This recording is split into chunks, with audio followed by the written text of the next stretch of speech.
और सुर्खियों के बाद समाचार की शुरुआत करते हैं। प्रधानमंत्री नरेंद्र मोदी नई दिल्ली स्थित भारत मंडपम में नीति आयोग की 10वीं गवर्निंग काउंसिल की बैठक की अध्यक्षता कर रहे हैं। इस वर्ष की बैठक का मुख्य विषय है विकसित राज्य से विकसित भारत एट 2047, जिसमें राज्यों को केंद्र में रखकर भारत को एक विकसित राष्ट्र बनाने पर चर्चा हो रही है। बैठक में विकसित भारत एट 2047 के दृष्टिकोण पर चर्चा की जा रही है। विकसित राज्य से विकसित भारत का विचार राज्यों से दीर्घकालिक, समावेशी और साहसिक दृष्टि पत्र तैयार करने का आह्वान है, जो राष्ट्रीय प्राथमिकताओं के अनुरूप हो और स्थानीय परिस्थितियों पर आधारित हो।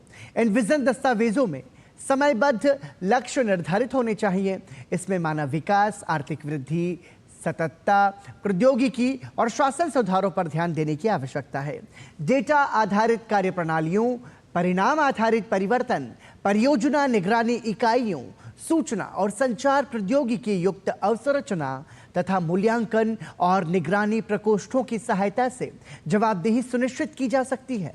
इस बैठक में देश के सामने मौजूद विकासात्मक चुनौतियों के पर विचार विमर्श किया जा रहा है, ताकि इस बात पर सहमति बन सके कि भारत को विकसित राष्ट्र बनाने के लिए राज्य किस प्रकार आधारशिला बना सकते हैं। इस बैठक में उद्यमिता को बढ़ावा देने, कौशल विकास और टिकाऊ रोजगार सृजन जैसे विषयों पर भी चर्चा की जा रही है। इसके साथ ही नीति आयोग की गवर्निंग काउंसिल 13 से 15 दिसंबर 2024 को आयोजित मुख्य सचिवों के चौथे राष्ट्रीय सम्मेलन के विषयों पर आम सहमति बनाने पर भी ध्यान केंद्रित कर रही है।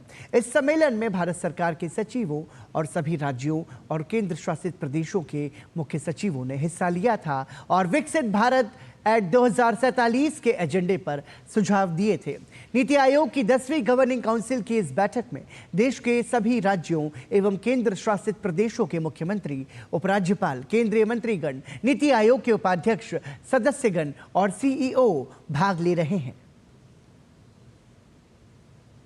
भाजपा सांसद